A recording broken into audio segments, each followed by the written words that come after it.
Hey, ladies and gentlemen, this is Carmine Sabia for Explain America, and the liberal judges who are in charge of the New Jersey portion of the court circuit, well, they fired Alina Habba, but she's coming back, and this immediately backfired.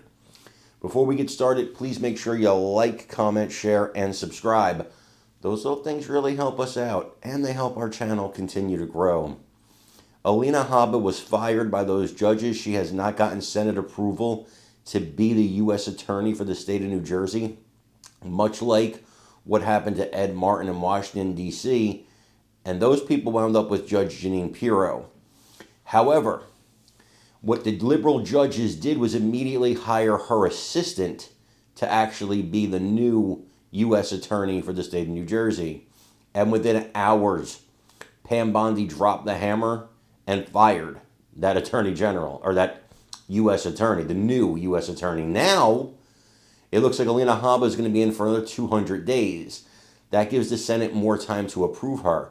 And a lot of people think this is because she was going after New Jersey Governor Phil Murphy for harboring illegal aliens in his residence. This is a distinct possibility. I don't know. But I like how the comeuppance came pretty quickly for them. You can't just go around trying to throw your weight around. These judges think they're the president. And they have tried to take so much power away from this president. It's lunacy what has happened during this presidency. And we're only 6 months in.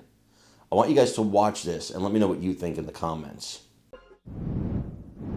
Tonight, there is major drama playing out between the White House and the federal courts over who will be New Jersey's top federal prosecutor.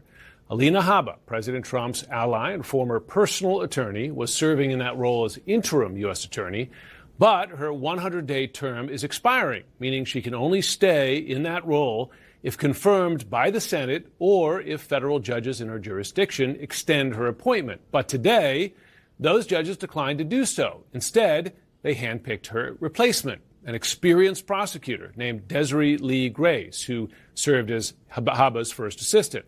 Then, just hours later, President Trump's Justice Department fired Grace, blaming, quote, politically minded judges for not extending Habba's appointment and saying Trump's DOJ does not tolerate rogue judges. My legal source is former federal prosecutor Ellie Honig.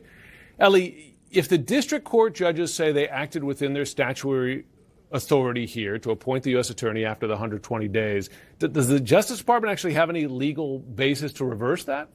Well, Jim, the short answer is we don't know at this moment. So we're really in sort of unprecedented territory here. So as you said, ordinarily the president nominates the U.S. attorney, then that person has to be Senate confirmed. If there's a vacancy, the law says the AG, really in this case the president, but technically the AG can nominate a temporary interim U.S. attorney, but that can only last 120 days. Where things get unusual is usually judges after that 120 days just approve whoever the AG or the president has put in place.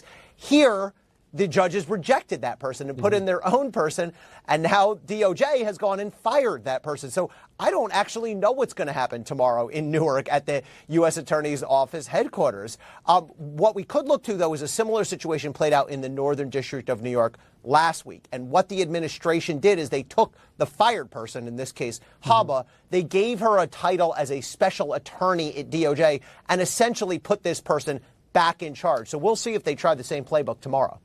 I wonder, can the judges for cause replace that